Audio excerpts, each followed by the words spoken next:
우리들의 풍성한 은혜와 복이란 제목으로 열왕기하 19장 1절에서 7절입니다. 한 절씩 교대로 받들어 읽겠습니다. 히스기야 왕이 듣고 그 옷을 찢고 굵은 배를 두르고 여호와의 전에 들어가서 왕궁의 책임자인 엘리야kim과 서기관 셈나와 제사장 장로들에게 굵은 배를 둘러서 아모스의 아들 선지자 이사야에게로 보내매 그들이 이사야에게 이르되 히스기야의 말씀이 오늘은 환난과 징벌과 모욕의 날이라 아이를 낳을 때가 되었으나 행사할 힘이 없도다. 왕의 은혜를 받고 와서 사람을 시행하는 일을 위반하였으니 당신의 하나님 여호와께서 혹시 그의 말을 들으셨을지라. 당신의 하나님 여호와께서 그 두르신 말 때문에 꾸짖으시더니 당신은 이 남아있는 자들을 위하여 기도하소서 하더이다 하니라. 이와 같이 히스기야 왕의 신복이 이사야에게 나아가니 이사야가 그들에게 이르되 너희는 너희 주에게 이렇게 말하라. 여호와의 말씀이 너는 아수르 왕의 신복에게 들은 바 나를 모욕하는 말 때문에 두려워하지 말라. 함께요. 내가 한 영을 그의 속에 두어 그로 소문을 듣고 그의 본국으로 돌아가게 하고 또 그의 본국에서 그에게 칼에 죽게 하리라 하셨느니라 하더라. 아멘. 일주일 잘 보내셨나요? 정말 어수선하죠? 수해도 정말 예년에 없던 수해고 정말 이런 수해는 보지 못했던 것 같습니다. 곳곳에 이렇게 무슨 수해 피해가 있었지만 이렇게 전국적으로 정말 동시다발적으로 막 떠내려가고 무너지고 이런 비참한 일들이 너무너무 많이 일어나서 뉴스를 보는 내내 정말 마음이 여러분들 마음도 어두우셨을 거라고 생각이 듭니다. 오늘 안 권사님 기도처럼 정말 우리가 이 시간에 우리는 어떻게 있어야 될까? 이런 생각을 많이 하게 돼요. 이 시간에 우리는 무엇을 해야 되나? 어떻게 있어야 되나? 어떤 마음을 가져야 그것이 하나님께 합당한 것일까? 이런 생각을 많이 하게 됩니다. 코로나도 갑작스럽게 막 번지는데 이것도 큰일 나는 거 아닌가? 이런 걱정도 되고 그렇습니다. 아마 저만 그런 게 아니라 여러분들도 다 그런 마음을 가지고 계실 거예요. 전에는 어떻게 보면 수해든 전염병이든 있기는 있었지만 이렇게 우리 전체의 삶을 뒤흔들 정도는 아니었잖아요. 근데 지금은 우리의 삶이 흔들리는 지경까지 온 것 같습니다. 그래서 우리가 일상에 당연히 그저 그냥 평범하게 했던 일들도 할 수 없는, 해도 굉장히 위축돼서 할 수밖에 없는 그런 상황입니다. 이런 상황에 하나님이 우리에게 특별히 성도들에게 이 상황에 대해서 하나님이 뭐라고 말씀하시고 이 시간을 우리가 어떻게 보내기를 원하실까라는 마음을 가질 때 하나님이 저에게 주신 마음은 이 은혜와 축복이었어요. 하나님의 은혜와 축복, 그것을 반드시 너희가 받아야 된다. 우리가 생각할 때 하나님 믿으니까 다른 사람은 다 전염병 걸려도 우리는 안 걸리고 다른 사람들은 수혜를 입어도 우리는 수혜를 입지 않는다는 뜻이 아닙니다. 하나님이 성도들 다른 사람에게도 다 주고 싶지만 성도가 아니면 받을 수 없는 축복과 은혜를 지니고 계시다는 뜻이에요. 그래서 너희가 그걸 반드시 받아줘야 되겠다 라고 말씀하시는 것처럼 저에게는 느껴졌습니다. 기도할 때, 말씀을 구할 때 하나님이 주신 마음이 그것입니다.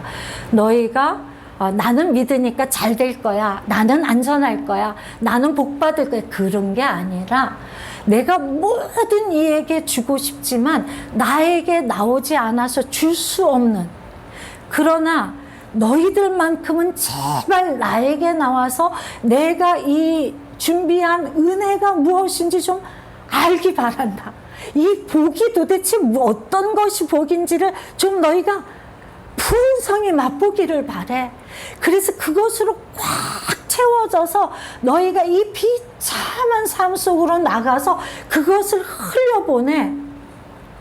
그래서 그 은혜와 사랑이 다른 이에게도 먹여지는 일들이 좀 있었으면 좋겠다. 주님이 그렇게 말씀하시는 것 같아요. 지금 너무 힘들고 비참한 상태, 다 두려움이 이 땅을 덮은, 그리고 다 위축되고 경계하고, 그리고 서로 탓하고 원망하고, 이런 세상 속에서 너희는 내게 좀 나와주지 않을래? 이런 당부의 말씀을 하시는 것처럼 저에게는 들렸습니다. 그러다가 새벽기도 계속 제가 11개 하를 해야 되겠다 이렇게 마음을 먹어본 적은 없는데, 하나님께 나가서 기도하면서 여러 가지 어떤 하나님의 마음을 좀 알게 되면 새벽기도 말씀하고 그게 이렇게 연결이 되어서 그게 이렇게 좀 더 명확해지더라고요. 그래서 다른 말씀으로 전하지 않게 되고 새벽기도 말씀으로 자꾸 정하게 되는 걸 보게 됩니다. 이번 주에 말씀 중에 오늘 우리가 읽은 19장 1절에서 7절 이 말씀이 이 앞에서부터 쭉 연결되는 스토리가 있는데, 이 말씀들을 통해서 오늘 주님이 주일날 전하고자 하시는 그 말씀을 전하도록 그런 마음을 주셨습니다. 이렇게 막 비참하고 뭔가 내가 예상치도 못한 수해가 그런 거 아닌가요?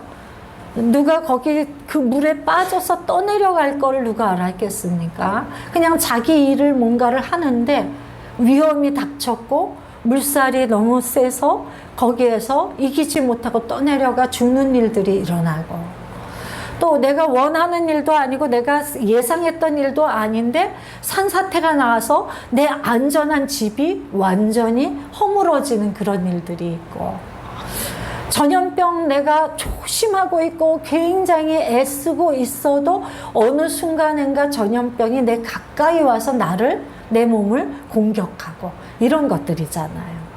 우리가 예상하지 않았던 어려움을 만날 때 이 열왕기하에 두 왕이 나타납니다. 두 왕이 이 성경 말씀에 나옵니다.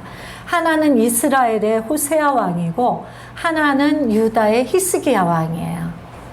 그 같은 시대의 왕이었는데 그때 강대국으로 일어난 나라가 아수르입니다.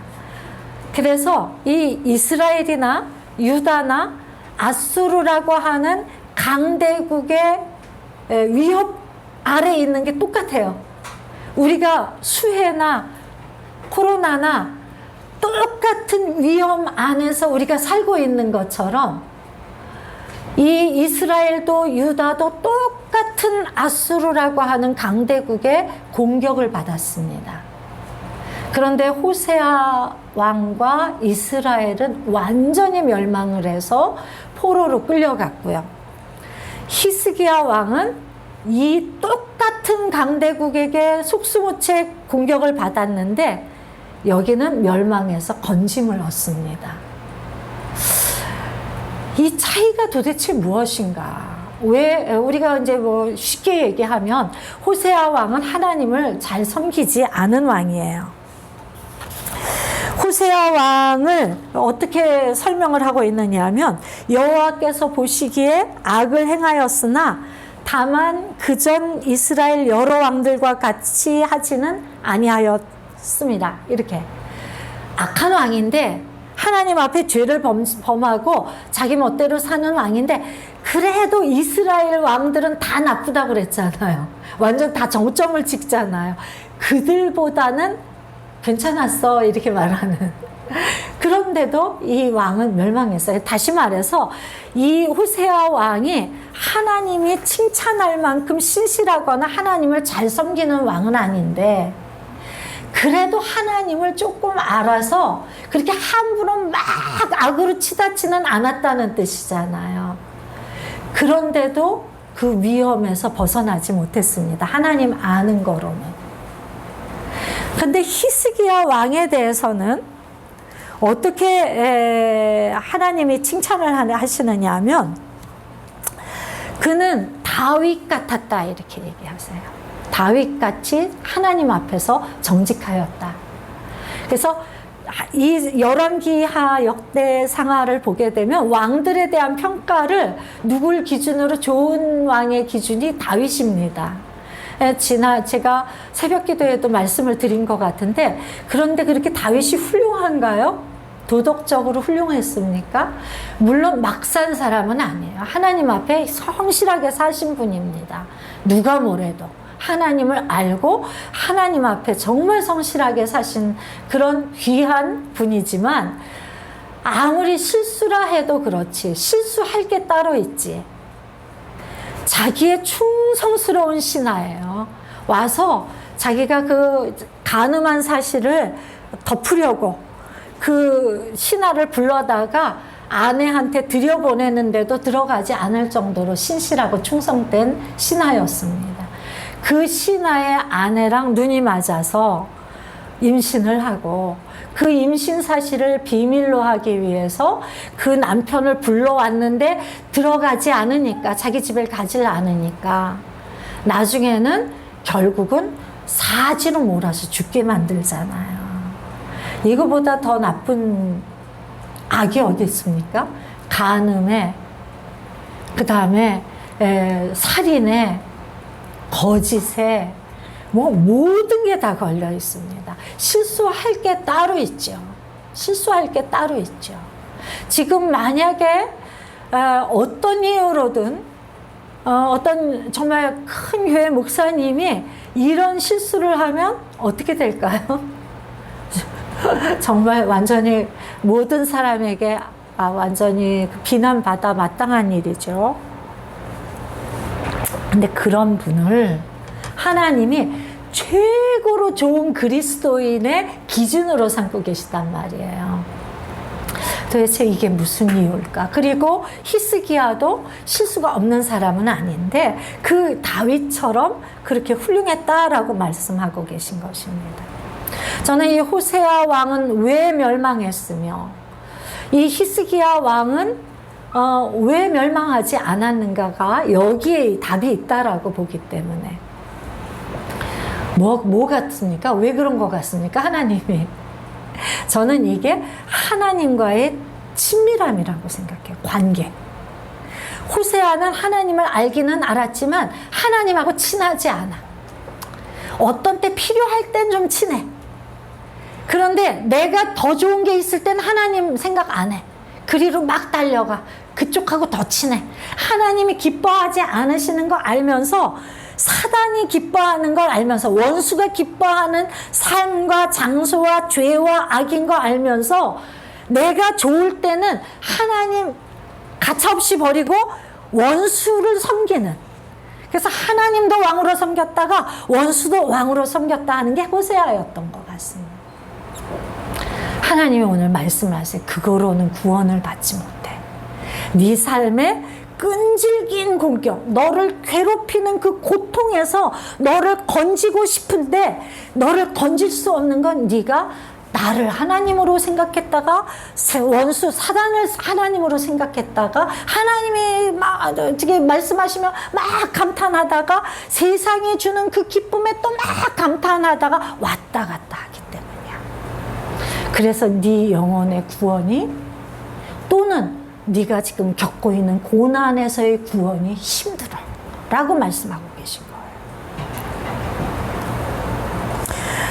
히스기야는 비록 실수는 하지만, 중요한 거는 어떤 도덕적 결함이 있느냐 없느냐가 아니라 하나님을 어떻게 생각하고 그분과 얼마나 친하며 어떻게 함께 살아가느냐라는 거예요.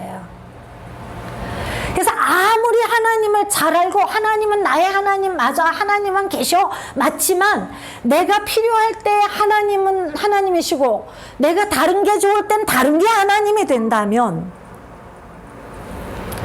그러면 하나님은 하나님으로 내 삶에 임하실 수가 없다는 것입니다. 그래서 우리 삶에 비슷한 고난이 계속 지속되는 이유가 거기에 있다라고 말씀하십니다. 하나님이 우리에게 오늘 말씀하시는 것은 이쪽을 끊어내야 돼. 나랑 친하려면 이쪽이랑 같이 친할 수는 없어. 이쪽을 좀 끊어내야 돼. 그 말씀을 하시는 거예요. 네가 나에게 나오는 그 성전으로 나올 때 너에게 진짜 구원이 임하. 진짜 은혜와 축복이 임하게 돼. 그 말씀을 오늘 저와 여러분에게 들려주신다고 생각을 합니다. 이제 호세아는 그렇게 망했는데 한 7, 8년 뒤에 히스기야가 이스라엘이 망한 그거와 똑같은 방법으로 이제 아수르의 공격을 받습니다. 아수르의 공격을 받으니까 여기 지금 19장 1절부터 7절까지는 잘하고 있잖아요, 히스기야가. 근데 18장에는 잘 못했습니다. 그 앞에 어떤 일들이 일어나느냐면 아수르가 딱 공격해가지고 막 이성 저성을 다 점령했거든요. 그랬더니 히스기야가 그 아수르 왕에게 메신저를 보내는 거예요. 사자를 보내서 신복들을 보내서 싹싹 빌게 합니다. 잘못했으니까 제발 살려주세요. 시키는 대로 하겠습니다. 이렇게. 그러니까 그 아수르 왕이 은 300달란트, 금 30달란트를 요구해요. 그게 어마어마한 거죠. 그래서 왕궁에 있는 거, 성전에 있는 은금을 모두 가져다가 해보니까 모자라. 그래서 성전의 문에 입힌 금, 기둥에 입힌 금까지 싹싹 벗겨서 갖다 바칩니다. 그 상황이 우리의 상황들하고 비슷하다고 저는 생각해요. 우리가 여러 가지 어려움을 만나거나 고난을 만날 때 우리가 하나님께 나가지 않으면 원수의 비위를 맞추려고 하면 우리 영혼이 탈탈 털립니다. 우리가 요즘 영혼이 탈탈 털린다는 표현을 너무너무 많이 하잖아요. 그 영혼이 탈탈 털리는 거예요. 비참해집니다, 우리가 영혼이 털린다는 것은 우리가 아름다운 존재인데 막 망가진다는 이야기고, 우리가 너무나 생명이 있고 우리 안에 선하고 좋은 일들이 엄청나게 일어날 건데 그것을 하나도 못하고 메마르고 주저앉고 낙심하고 절망하고 두렵고 무력하고 무능하고 무지해서 손가락 하나도 까딱할 힘이 없는 상태인 거예요. 우리가 완전히 벗겨진 상태. 몰골이 아주 그냥 그대로 흉악한 몰골이 드러나는 상태예요. 히스기야가 그렇게 되었습니다. 그랬는데 그렇게 해도 해결이 안 되는 거예요. 아수르가 그걸 받았으면 다시는 쳐들어오지 말아야죠. 근데 다시 쳐들어옵니다. 어마어마한 대군을 보내거든요. 그리고 막 다 포위를 합니다, 예루살렘을. 그리고 막 백성들이 듣는 데서 너희들이 뭘 믿고 이렇게 까불어 막 이러면서 너희들이 두 가지를 믿을 거야. 하나는 애굽 믿을 거야. 애굽 믿어봤자 소용없어. 상한 갈대지팡이야. 순식간에 부스러지는 힘도 없는 거야. 그러니까 너희들 못 지켜줄 거야. 너희가 또 하나님 믿는다고 그럴 거야. 하나님 믿는다고 그러면서 뭐라고 공격을 하느냐면, 만약에 하나님이 허락하지 않았으면 우리가 왜 너희를 공격했겠어? 너무나 그럴듯한 말이잖아요. 우리가 고난받을 때 하나님이 하셨다라고 이간질하는 거잖아요. 하나님이 너희를 고난받게 하신 거야.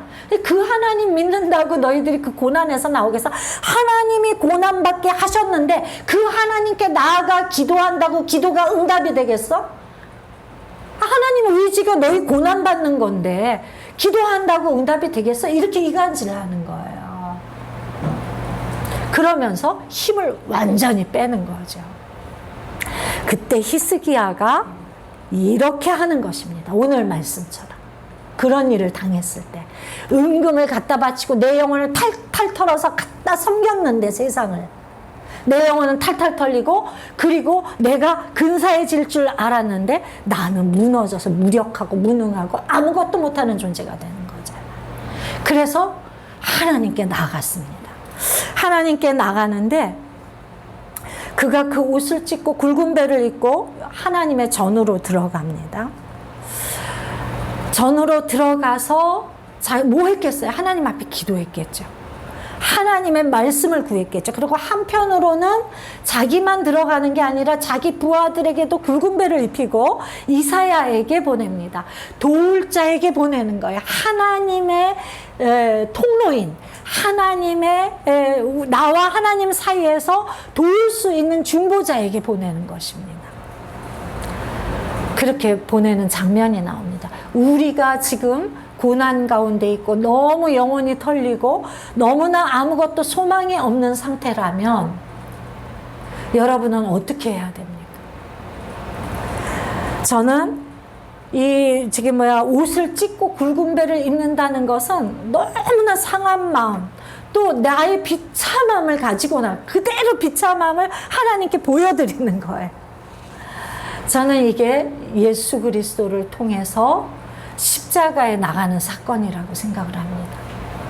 우리는요, 십자가를 내가 주님 말씀대로 살고 말씀대로 따라가겠다고 결정하지 않으면 내가 비참하다는 걸 전혀 알지 못합니다.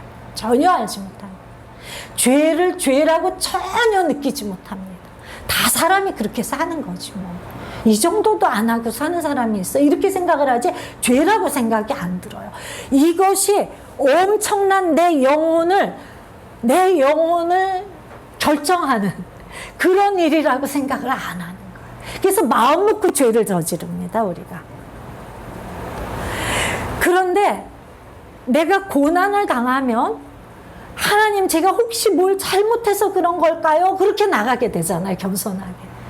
그래서 고난이 유익한 거예요.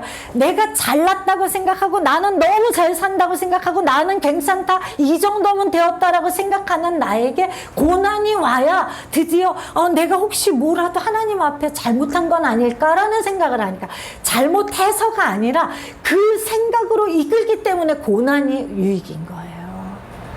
그래서 우리가 주님의 십자가 앞에 나가서 내가 혹시 정말 죽을 죄를, 나 때문에 주님이 죽으셨다고 그러는데 정말 주님이 오늘도 나 때문에 죽으시는 건 아닌가? 이런 생각을 하면서 주님 십자가 앞에 나가야 비로소 내 죄가 부끄럽기 시작하고 내 죄가 끔찍하게 여겨지는 거예요. 그러지 않을 땐 죄가 기쁘다니까요.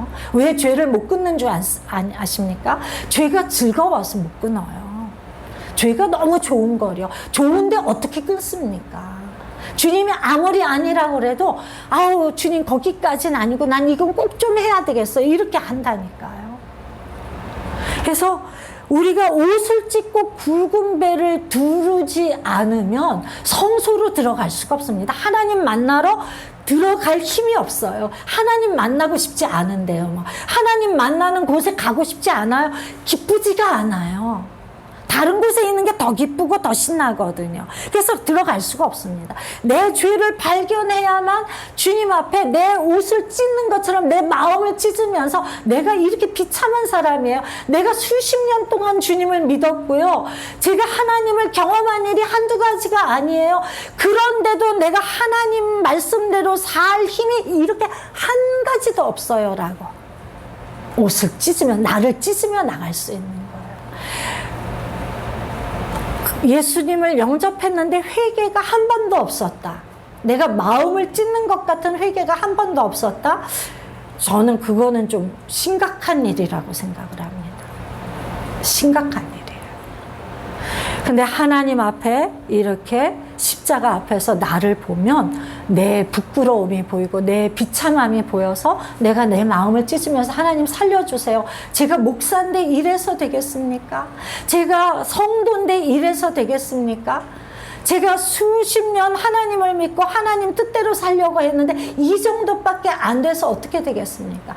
다윗은 그 말도 안 되는 죄악을 통해서 이 십자가의 마음을 찢는 회개가 일어났던 거예요.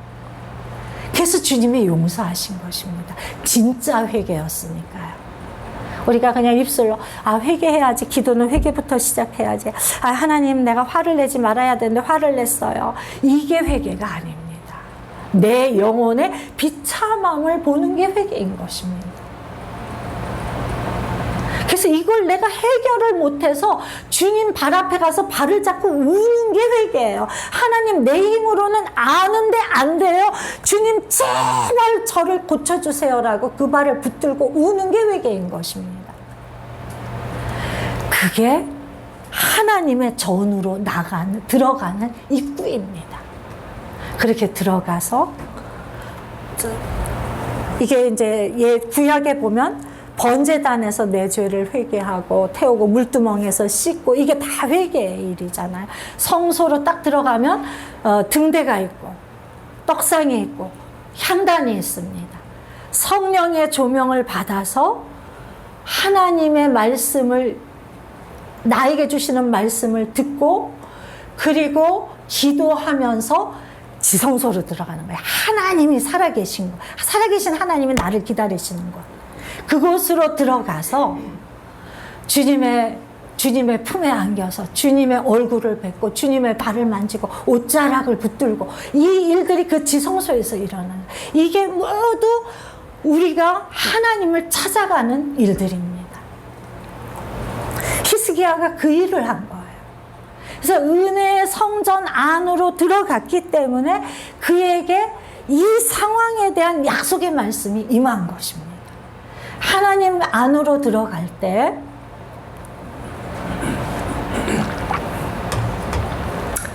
하나님의 약속의 말씀이 우리에게 들리죠. 약속의 말씀을 들었는데 7절에 뭐라고 하고 있습니까?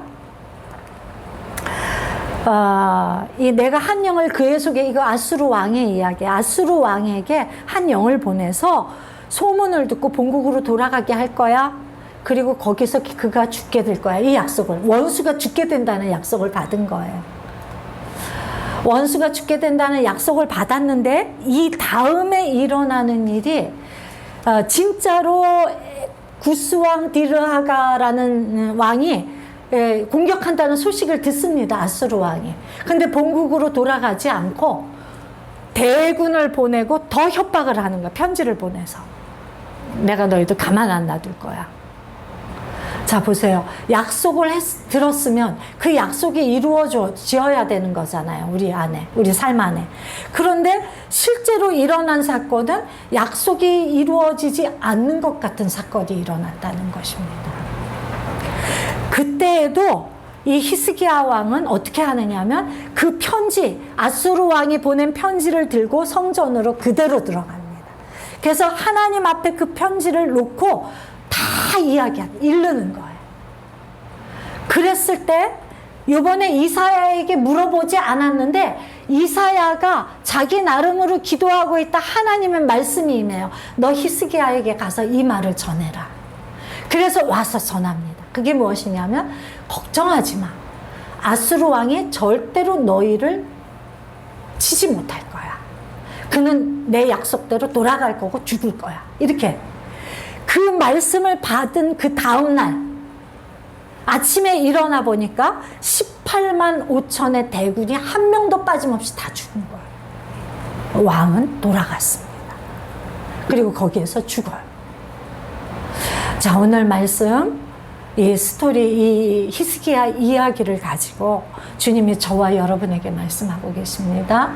이 지금 혼란한 세상, 위험이 언제 어디서 너에게 올지 모르는 이 상황에 너는 그 원수의 말을 들으면 안 돼. 원수를 그렇게 두려워해도 안 돼. 원수를 내가 이기게 하를, 너를 통해 이기게 할 거야. 우리를 통해 이기게 할 거야. 그것을 믿고 내 전에 머물러야 된다. 네가 다른 곳에 있으면 안 돼. 다른 곳에 원수가 있는 곳, 원수가 기뻐하는 곳에 있으면 안 돼.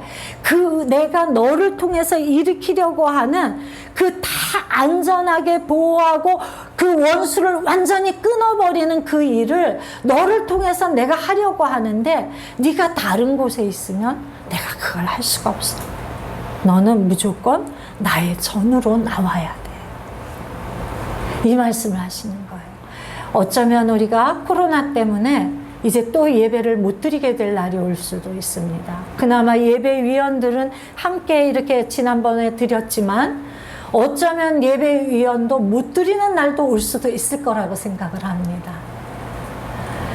그러면 여러분들은 제가 1인 방송을 하는 것을 가지고 어느 곳에 있든지 예배를 하셔야 되는 때가 올지도 몰라요. 그런 시간이 오면 안 되겠고 그러지 말기를 기도하고 있지만 혹시 그런 일이 있을 때 여러분은 명심하시길 바랍니다. 언제 어디서든지 하나님께 예배드리는 일을 놓치면 안 됩니다. 그것도 형식적인 예배면 안 됩니다. 이 라이브 하게 되면 누가 들어왔는지 명단이 다 떠요. 몇 퍼센트의 시간에 참여했는지도 다 뜹니다. 60%에 있었는지, 100% 있었는지, 70% 있었는지 그게 다 뜹니다. 라이브가 시작되기 전에 옷부터 모든 환경을 핸드폰 끄시고 다 준비하고 그렇게 예배 가운데 나오시고 예배 끝까지 드리시고 그 가운데서도 살아계신 하나님을 반드시 만나는 예배를 드리셔야 돼요.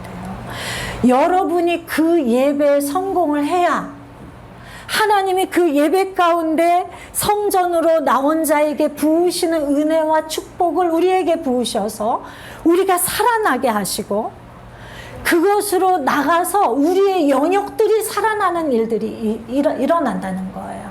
내가 죽어 있는데, 내가 하나님 앞에서 죽어 있는데, 내가 하나님 앞에서 혼미해져 있는데, 영혼이 완전히 아무것도 살아나 있질 못한데, 제가 어떻게 다른 일을 살리며 다른 영역들에 하나님의 그 생명과 부활을 증언하겠습니까?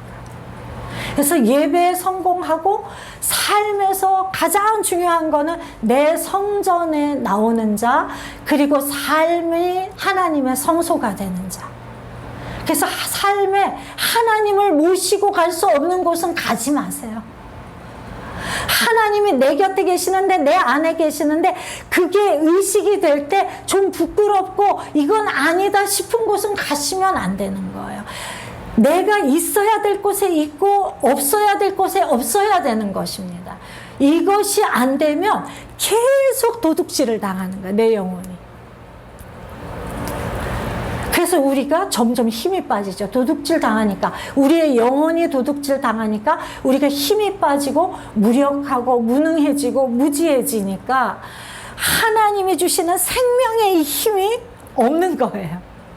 살려야 되는데 오늘 그러지 않습니까? 이 히스기야 왕이 성전에 가서 3절에 보면 오늘은 환난과 징벌과 모욕의 날이라 아이를 낳을 때가 되었으나 해산할 힘이 없도다 라고 탄식하잖아요. 우리가 이 지금 삶에 일어나는 여러 가지 무거운 일들, 내가 해내야 되는 일들, 그 짐들이 많잖아요, 우리가. 우리 성도들은 특별히 더 짐이 많으신 분들입니다. 이 무거운 짐을 지고 가는데 힘이 있어야 씩씩하게 지고 가죠. 짐이 아무리 무거워도 힘이 있으면 얼마든지 지고 갑니다. 근데 내가 힘이 없으면 머리털 하나도 들 힘이 없는 거예요. 누가 그러더라고요. 힘이 하나도 없는데 누군가 여기에다가 뭐 가벼운 깃털 하나를 올려놓는다는 거예요. 그럼 왜 나한테 이러느냐고 소리 지른다는 거예요. 내가 깃털 하나도 더 지탱할 힘이 없기 때문에 왜 나한테 이렇게 무거운 짓을 하느냐고 삿대질을 하게 된다는 거예요. 그러나 우리가 만약 강한, 우리 주님이 그러셨잖아요. 우리가 강한 자라. 우리가 약하다 그렇게 엄살 부리고 그러고 사는데, 맨날 자지러지면서 사는데, 아니야, 제발 그러지 마. 너희 강한 자야. 교회 다닌다는 게 너희들에게 강함이고, 너희들이 예배를 나올 수 있다는 게 강함이야. 다른 사람들은 그 힘이 없어서 교회를 못 다니는 거야. 주일 성수 못 하는 거야. 그게 없어서 안 되는 거야. 그런데 너희들은 강하잖아. 너희들이 강해서가 아니라 너희 안에 내가 있어서 강한 거야. 그러니까 너희 힘 쓰려고 애쓰지도 말고 그냥 나 힘 없으면 힘 없어요. 그러나 내 안에 계신 주님이 강해요. 그러면 돼. 우리가 어차피요 힘 강한 사람이나 힘 약한 사람이나 우리 힘으로 살지 않을 거잖아요. 주님의 힘으로 살 거잖아요.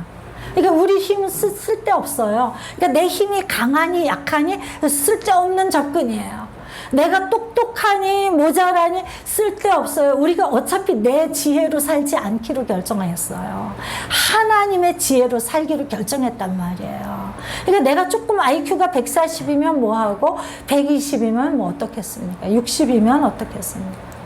60이면 60 안에 들어오셔서 나를 60이지만 아름답게 살게 하시는 그 하나님의 지혜가 내 지혜가 되면 되죠.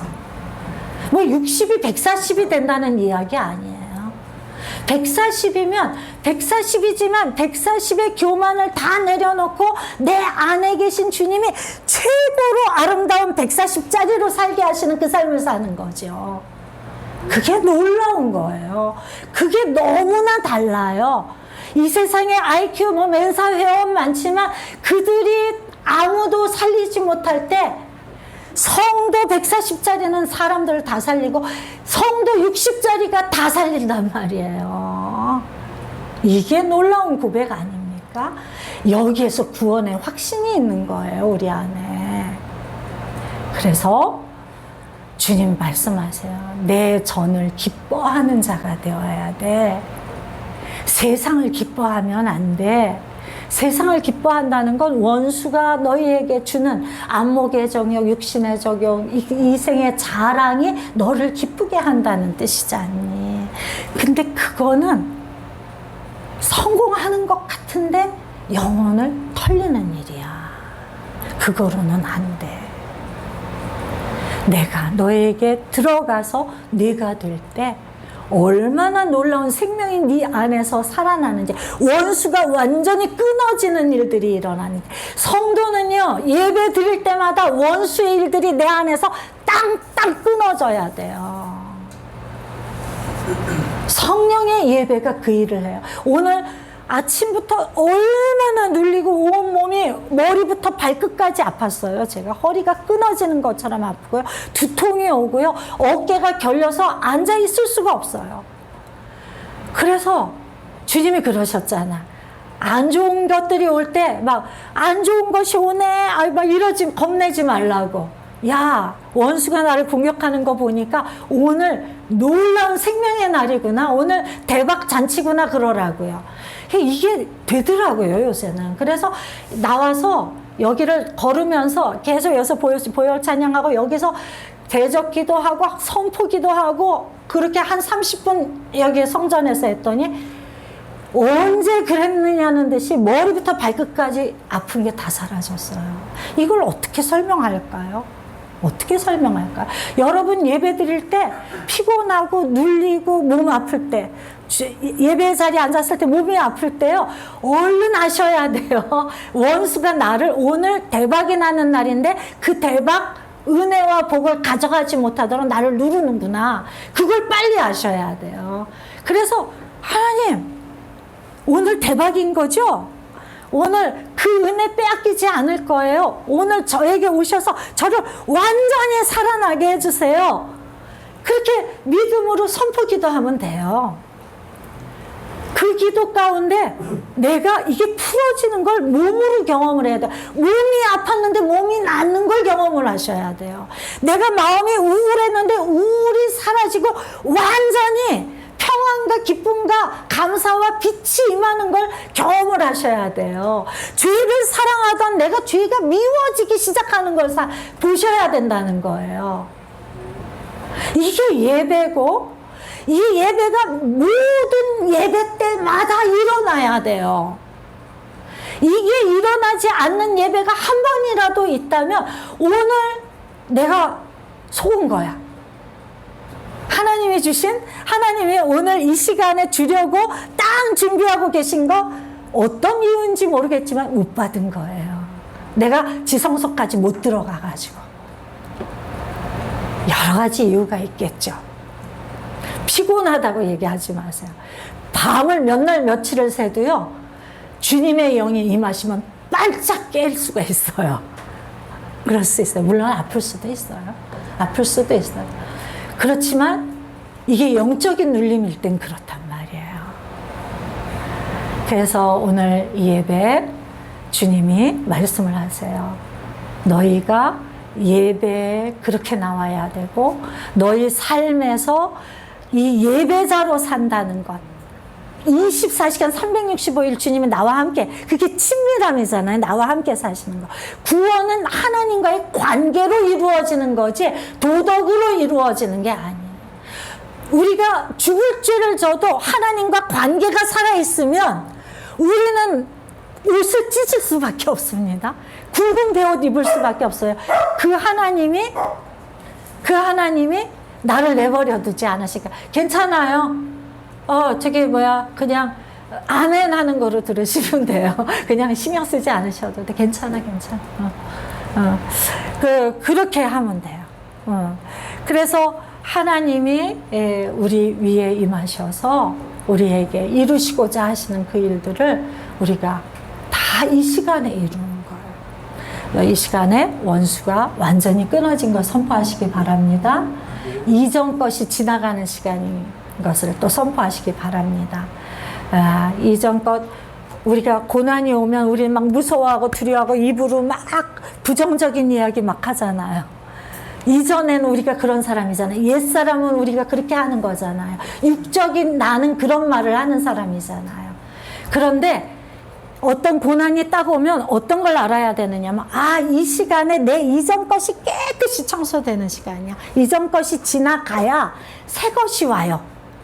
그러니까 이 시간에 내가 옛날 사람이 하던 말 나는 안 하는 거지. 잘 지내보자. 보내자. 이 이전 것 지내보내는 시간이야. 엄청나. 이거 지나가면 하나님의 선물과 상급과 축복과 은혜가 퍼부어져. 그러니까 이거 잘 보내자. 부정적인 말 하려고 하다가 딱 다물고, 주님 이 시간은 새 것이 오는 시간이네요. 이전 것 끝장나는 시간이네요. 그 두 가지 말 하면서 뭘 하나님이 주시려고요? 새 거 주시는 게 뭐예요? 이렇게 소망을 가지고 기다리면 아마 이 응답은 즉각이 될 겁니다. 굉장히 빠르게 와요. 제가 지금 요즘 계속 경험을 하는 것이 즉각 옵니다. 간증이 있는데 나중에 하겠습니다. 즉각 옵니다. 우리 그래서 열매가 풍성한 삶이 되는 거예요. 그래서 사람들에게 하나님, 아무리 죽을 일을 당한 사람을 만날 때에도 이거 죽을 일 아니야, 살 일이야, 걱정하지 마, 나랑 같이 기도하면서 조금 견뎌봐, 이게 훅 지나가고 새 일이 올 거야, 이 말을 믿음을 갖고 해줄 수 있게 되는 거예요. 그 말을 그 사람이 믿게 되는 것입니다. 내가 그냥 할 때는 안 믿는데 이게 내 안에 뚫어져서 하면 이게 은혜와 축복이기 때문에 사람이 믿어져요, 그 말을. 그래서 그가 살아나요. 죽을 것 같았던 사람이 살아나는 거예요. 우리 다 그런 사람 됩시다. 그렇게 해서 열매를 풍성히 거두고 하나님 자랑하는 우리 종려나무 숲교회 되시기를 주님의 이름으로 축복합니다. 우리 함께 기도하겠습니다.